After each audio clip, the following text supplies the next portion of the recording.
So today I'm gonna melt down a couple of rounds that I cast yesterday.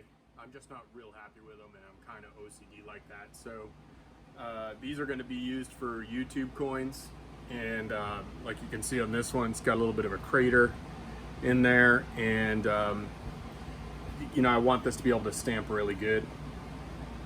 Plus the back looks like the surface of the moon, which I'm not happy with. So I'm gonna heat up my mold a little bit hotter and then see if I can't even that out and get a better pour so that my buddy at Silverstruck can have some really cool blanks for his YouTube coins.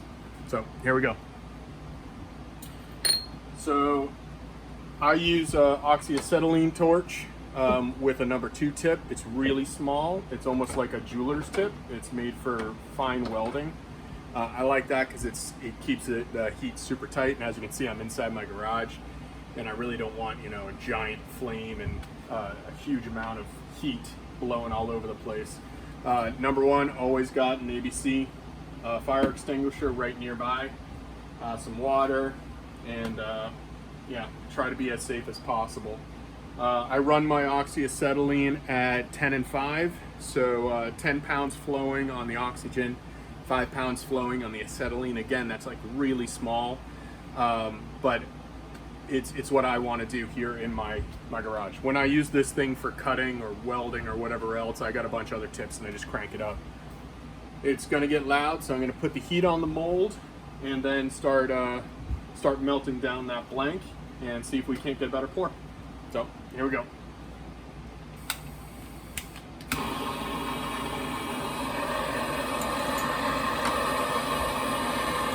So the first thing on the oxyacetylene is just crack the acetylene a little bit and just get a tiny flame going. Now you leave that out until it stops producing soot, right about there. Next, you're going to want to put on your oxygen, but for that, I'm going to want my welding hood. So we get our welding hood on, and then I crank on the oxygen. And I want a neutral flame, which means you bring the middle flame in until it meets that lower flame, and that's a nice neutral flame. Really small, really tight. So here we go. We're going to heat up the mold real good. We'll let this thing get super duper hot. I think that was the reason I was getting craters yesterday. So I just didn't have this thing hot enough. So I'm going to heat it up real good, let the butane, or the MAPP gas, sorry, keep it hot. Now we can start heating up the rounds. Let's see if I can show this to you guys.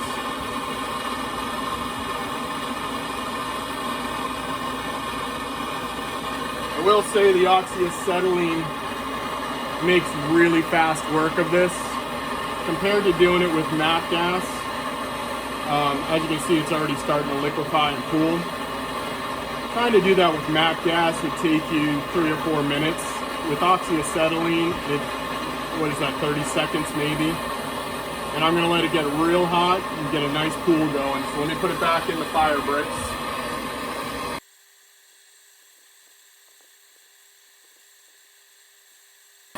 Once it gets to this stage, it's going to start developing a really nice pool. You want that thing rolling. So while that's heating up, I'm going to hit this mold a couple more times.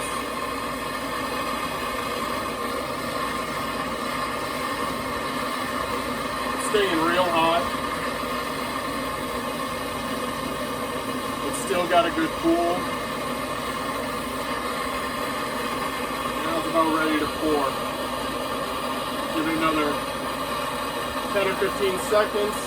Now you want to spin it so that if there are any impurities, they'll roll down. They'll get caught in the flux.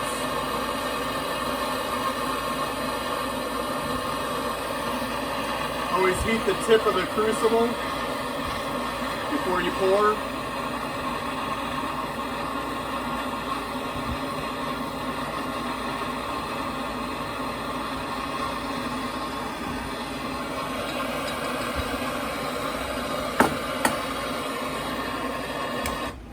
that's a much better pour.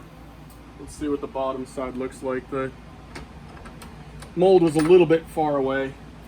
It's kind of stuck underneath this fire brick trying to keep some heat in, so I'm gonna have to pull it out for the next one.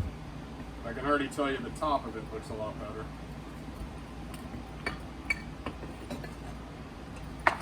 Alright, let's see what the bottom of this looks like. Oh, that's better. I'm okay with that. Top looks real good. Pull it off.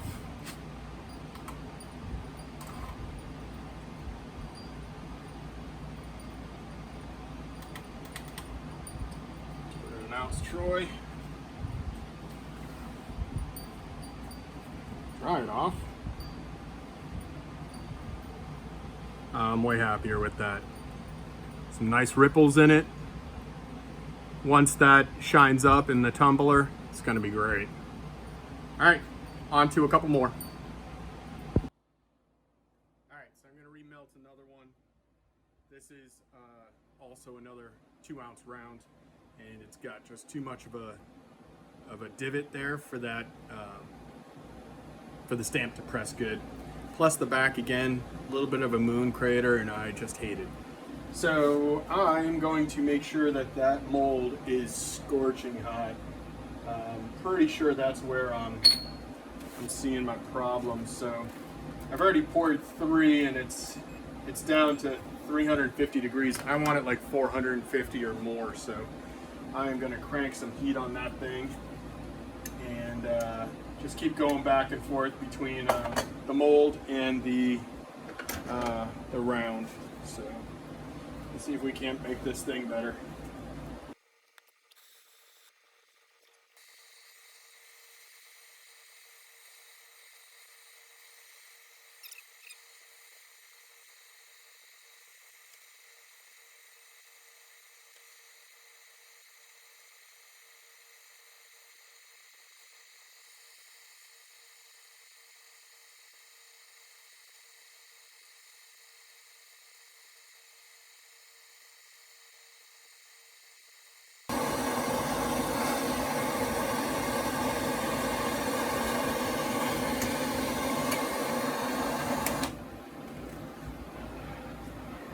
Pour. Much better pour. Let's see how this looks.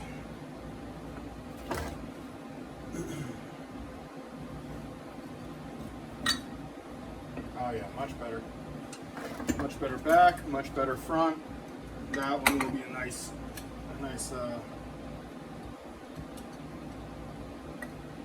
ingot round. Oh yeah, nice. It's got some lovely pour lines, and the back of it is much better. I can definitely work with that back.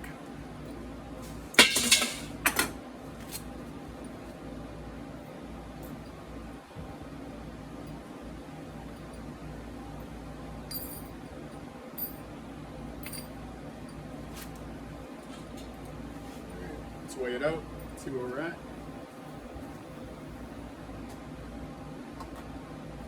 Perfect. 2.025. Yeah, that's going to make for a great YouTube coin. All right, let's get another one going.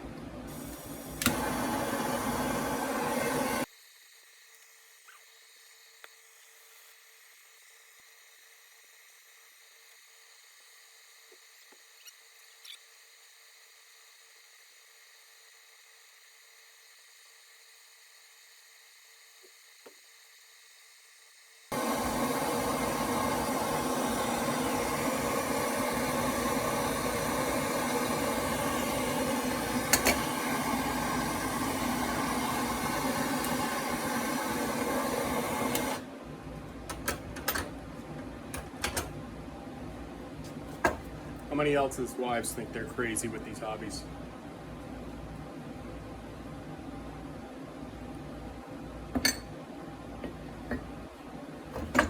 Back of that looks better. Yep, front of that's going to be great. Little tiny dot of flux, but that'll come off, and then really nice pour lines.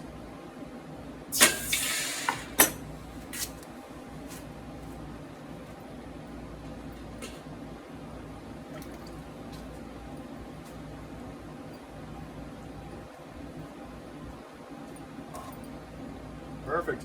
2.04. Yeah, again, that's going to stamp out really cool. Get that little bit of flux off there and we'll be good to go. So that's about it. I ended up casting 10 2-ounce rounds for Silverstruck. And in another video, I will show you pressing the stamp front and back.